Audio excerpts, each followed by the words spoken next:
안녕하세요. 오늘은 우리 주변에서 쉽게 만날 수 있지만 그 매력을 잘 모르고 지나치는 식물 걸로랑이에 대해 이야기해 드리려고 합니다. 걸로랑이는 콩과에 속하는 식물입니다. 학명은 로투스 코르니쿨라투스로 전 세계 온대 지역에 널리 분포하는 여러 해살이 초본 식물입니다. 초본 식물이란 나무처럼 목질화되지 않고 줄기가 부드러운 풀 종류를 말하는데 걸로랑이는 바로 이 초본류에 해당합니다. 다년생이기 때문에 한 번 자리를 잡으면 저는 해마다 다시 싹을 틔우고 꽃을 피우는 강인한 생명력을 가지고 있습니다. 노란색의 작고 앙증맞은 꽃이 무리지어 피어나는 모습이 마치 벌이 날아드는 것처럼 보인다고 해서 벌루랑이라는 이름이 붙었다는 이야기도 있습니다. 콩과 식물 특유의 뿌리 혹박테리아 덕분에 척박한 땅에서도 질소를 고정하며 스스로 영양분을 만들어낼 수 있는 놀라운 능력을 지니고 있습니다. 이제 본격적으로 걸루랑이를 건강하게 키우는 방법을 단계별로 알려드리겠습니다. 첫 번째 단계는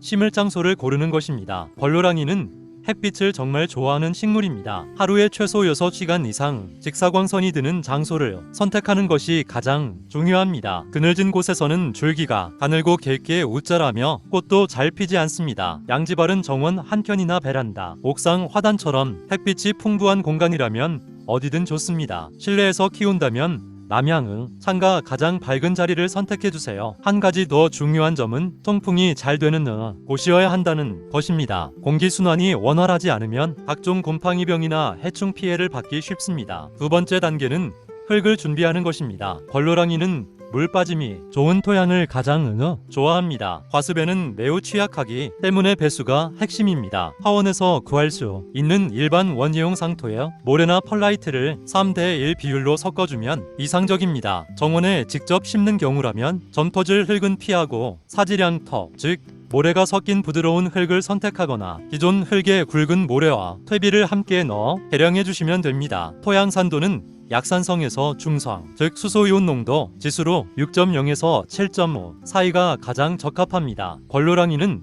콩과 식물이므로 지나치게 비옥한 땅보다는 오히려 조금은 척박한 듯한 토양에서 더 건강하게 자라는 경향이 있습니다. 세 번째 단계는 씨앗을 뿌리거나 모종을 심는 방법입니다. 씨앗으로 시작할 경우 봄철 서리가 완전히 거친 뒤인 4월 하순부터 5월 사이가 파종 최적기입니다. 씨앗은 표면이 단단한 경실종자이기 때문에 발화율을 높이려면 파종 전날 밤 미지근한 물에 하룻밤 불려두는 것을 추천합니다. 이렇게 하면 씨앗 껍질이 부드러워지고 발화가 훨씬 빠르게 이루어집니다. 씨앗은 흙 위에 살짝 누르듯 올려놓고 얇게 복도한 뒤 가볍게 물을 주면 됩니다. 발화까지는 보통 1주일에서 2주일 정도 소요됩니다. 모종으로 시작한다면 뿌리가 잘 발달한 건강한 모종을 선택하고 화분보다 살짝 큰 공간에 여유롭게 심어주세요. 네 번째 단계는 물주기입니다. 초보자들이 가장 많이 실수하는 부분이 바로 물주기입니다. 걸로랑이는 건조에 강하고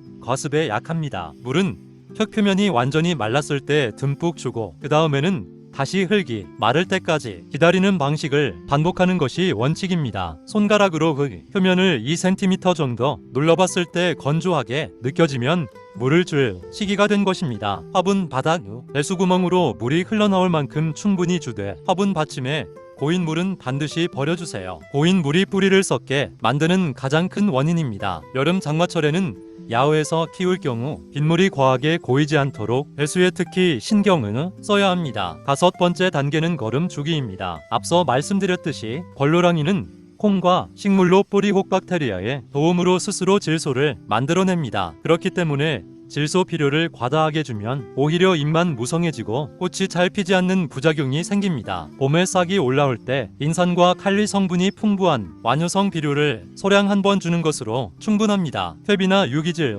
비료를 이용한다면 더욱 안전하게 관리할 수 있습니다. 생육이 왕성한 여름철에도 비료는 최소한으로 유지하는 것이 현명합니다. 여섯 번째 단계는 계절별 관리입니다. 봄에는 월동 후 새싹이 돋아나는 시기이므로 죽은 가지와 묵은 줄기를 정리해주세요. 여름에는 꽃이 피는 성수기로 시든 꽃을 제때 제거해주면 더 많은 꽃이 연속으로 핍니다. 이를 적심 또는 화분 관리에서는 데드헤딩이라고 부릅니다. 가을에는 씨앗이 맺히면서 자연스럽게 생육이 느려집니다. 이때 씨앗을 받아두면 이듬해 파종에 활용할 수 있습니다. 겨울에는 지상부가 말라 죽는 것처럼 보이지만 뿌리는 살아있으니 걱정하지 않아도 됩니다. 영하 15도 정도까지는 노지 월동이 가능할 만큼 내한성이 강한 식물입니다. 7번째 단계는 병충해 예방과 관리입니다. 걸로랑이는 비교적 병충해에 강한 편이지만 진딧물과 흰가루병에 주의해야 합니다. 진딧물은 봄철 새순에 주로 발생하는데 초기에 발견하면 물로 씻어내거나 친환경 목초액을 희석해서 뿌려주면 효과적으로 방제할 수 있습니다. 흰가루병은 통풍이 나쁘고 습한 환경에서 주로 발생하므로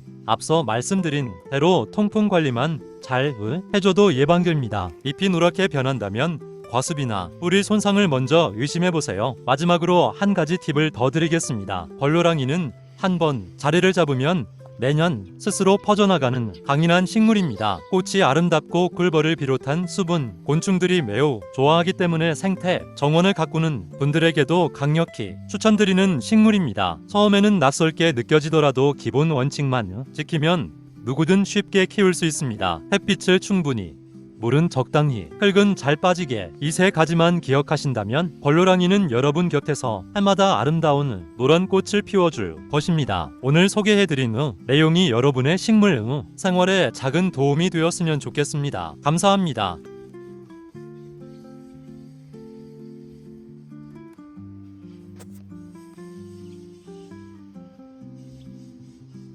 시청해주셔서 고맙습니다.